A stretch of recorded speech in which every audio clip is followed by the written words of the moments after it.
Boa noite, você vai ver hoje no Tarek Notícias. A região em torno do Arco do Triunfo em Paris é esvaziada após falso alerta de bomba. Justiça Federal adia julgamento de afastamento do ministro do Meio Ambiente, Ricardo Salles. Mais de 100 pessoas morreram em 48 horas de combates entre governo da Síria e rebeldes. Meteoro é visto em cidades da Bahia. Estados Unidos firmam pacto militar com Índia, que tem disputa com a China na região do Himalaia. E ex-empresário do atacante e jogador Robert Lewandowski é preso na Polônia por tentativa de extorsão ao atacante. Eu sou Tarek Elakis e está no ar o Tarek Notícias.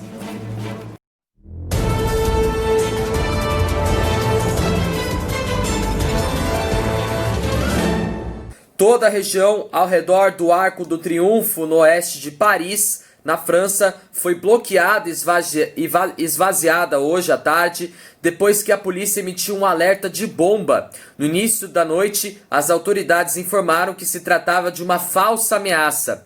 Um vasto perímetro de segurança foi estabelecido ao redor do monumento, que fica na Praça de Loitier e na Avenida Champs-Élysées. As forças de ordem foram acionadas e realizaram buscas durante mais de 2 horas no local antes de finalizar as operações. A circulação foi afetada em ao menos 3 distritos da capital francesa, 8º, 16º e 17º. No Twitter, a RETP, rede de transportes públicos da capital, indicou que o tráfego havia sido interrompido nas linhas 1, 2 e 6 do metrô, bem como no trem RERA. Os transportes voltaram a funcionar normalmente perto das 6 horas da tarde locais, 2 horas horário de Brasília. Nas redes sociais, internautas postaram fotos e vídeos da operação policial. Logo depois, a Praça Champs-de-Mars, onde está situada a Torre Eiffel, foi rapidamente esvaziada após pedestres descobrirem um saco de munições abandonado. Segundo informações da BFM-TV, especialistas em materiais explosivos foram acionados. Passageiros foram rapidamente retirados da linha 9 do metrô, que teve a circulação interrompida até às 6 horas da tarde horário local, 2 horas horário de Brasília. O jornalista Rafael Mailockson publicou no Twitter uma foto do material encontrado. Segundo ele, o saco de munições foi descoberto em torno das 3h10 da tarde, horário local, 11h10 da manhã, horário de Brasília. A polícia confirmou que o material é operacional e de diferentes calibres. A França vive novamente um contexto de forte ameaça terrorista desde que o jornal satírico Charlie Hebdo voltou a publicar as polêmicas caricaturas do profeta Maomé em setembro, quando teve início o julgamento dos cúmplices dos atentados de janeiro de 2015 em Paris. Em 16 de outubro, o professor de História e Geografia Samuel Paty foi cruelmente assassinado em Conflans-Saint-Honorine, na grande região parisiense, depois de ter exibido as caricaturas durante uma aula sobre liberdade de expressão. Após uma homenagem nacional ao professor, o presidente francês Emmanuel Macron prometeu que a França continuará honrando a liberdade de expressão e não deixará de publicar desenhos de Maomé. A declaração enfureceu lideranças de países árabes que afirmaram que vão boicotar produtos franceses. Hoje, a emissora France Info divulgou uma nota da Polícia Nacional Francesa que afirma que a ameaça terrorista é forte e constante no país. Segundo o Ministério do Interior, um grupo ligado à Al-Qaeda lançou uma convocação para a realização de atentados individuais ou em grupos com armas brancas e atropelamentos. Bom, vamos à próxima notícia. A Justiça Federal adiou a análise do pedido de afastamento do ministro do Meio Ambiente, Ricardo Salles. O julgamento deveria ocorrer hoje, mas foi transferido para o dia 3 de novembro e o Tribunal Regional Federal da Primeira Região não deu detalhes do motivo do adiamento. O pedido de afastamento foi movido pelo Ministério Público Federal em julho desse ano. Segundo o órgão, Ricardo Salles promoveu uma desestruturação dolosa das estruturas de proteção ao meio ambiente. O ministro nega as acusações e diz que o pedido é uma tentativa de interferir em políticas públicas. No dia 14 de outubro, o juiz Márcio de França Moreira, da 8ª Vara Federal do Distrito Federal, negou a concessão de liminar para afastamento do ministro.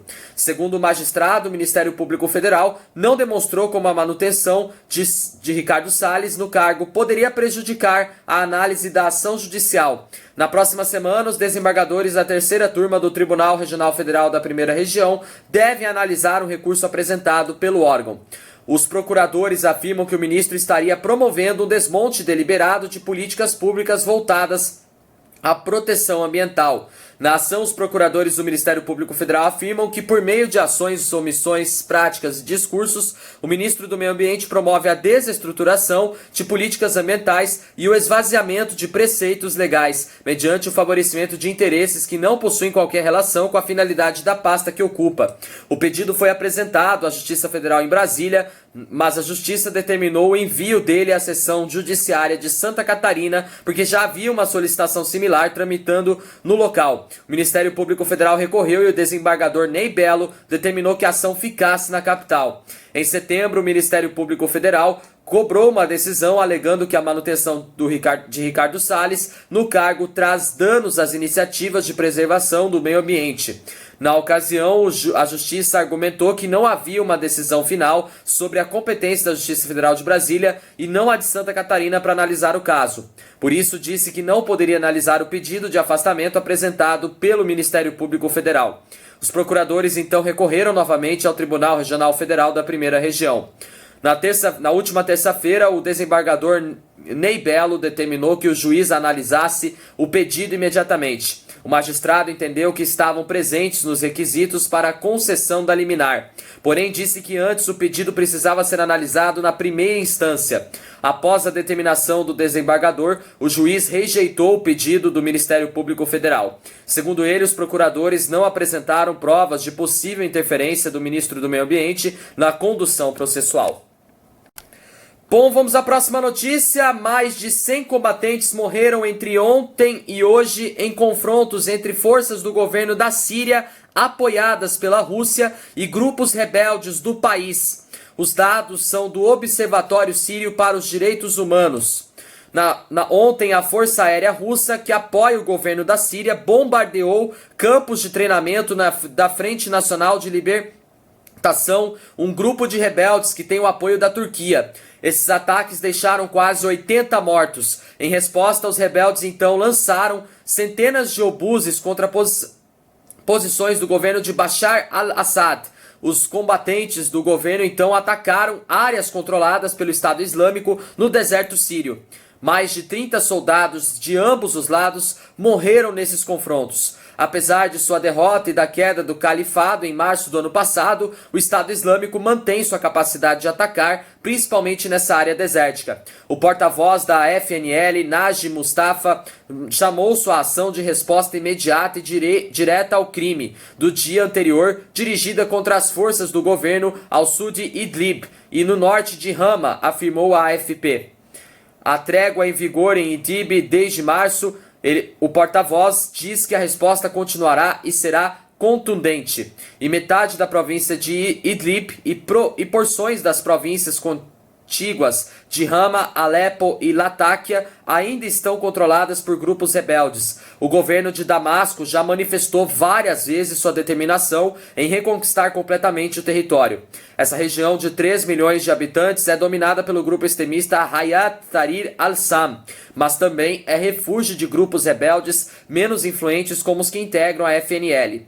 Desde março do ano passado, mais de 900 combatentes do governo morreram durante os confrontos, assim como 140 membros das milícias aliadas contra 500 jihadistas, segundo a OSDH. Iniciada em 2011, a Guerra da Síria já custou a vida de mais de 380 mil pessoas e levou milhões ao exílio. Bom, vamos à próxima notícia. Um meteoro que passou pela atmosfera da Terra ontem à noite pôde ser visto em 3 cidades da Bahia, entre elas Ipirá, Itaberaba e Ituberá.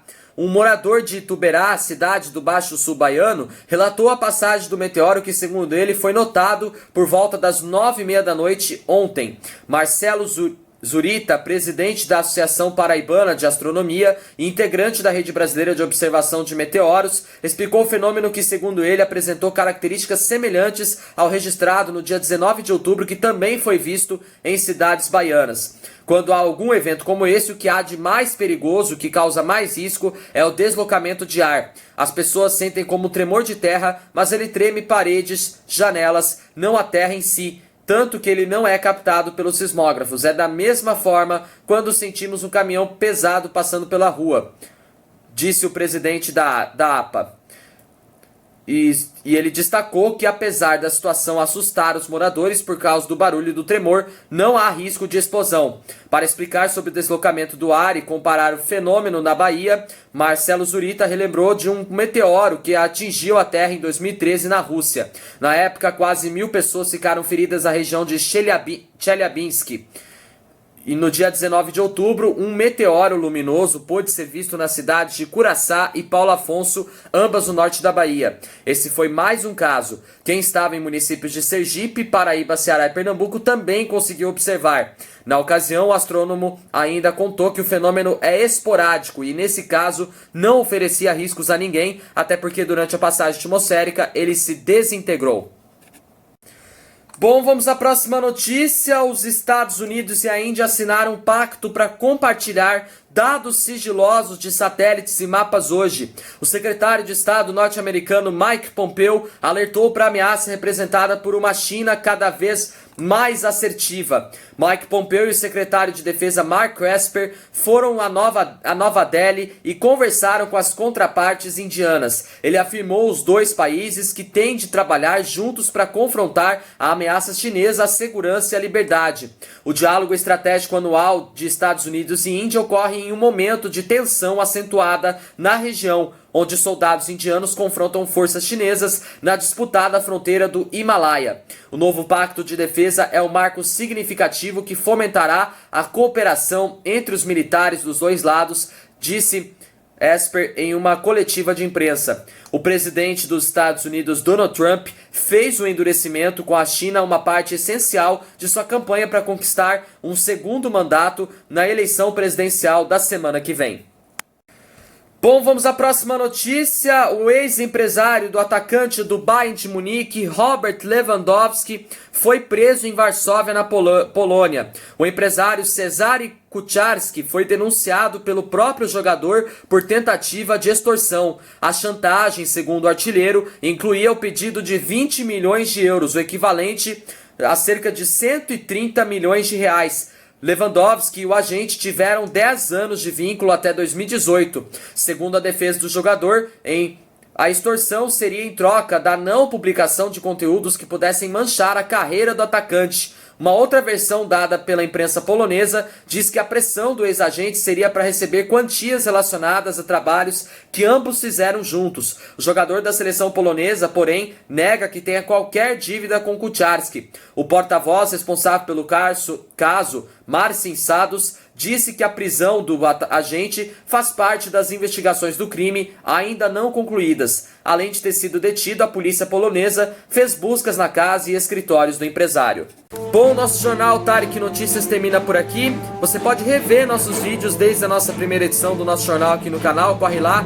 Não esqueçam de deixar aquele joinha maroto, se inscrevam no meu canal, me acompanhem também no Instagram. Tenham todos uma boa noite, uma ótima terça-feira e até amanhã em mais uma edição do Tarek Notícias. Valeu, tchau!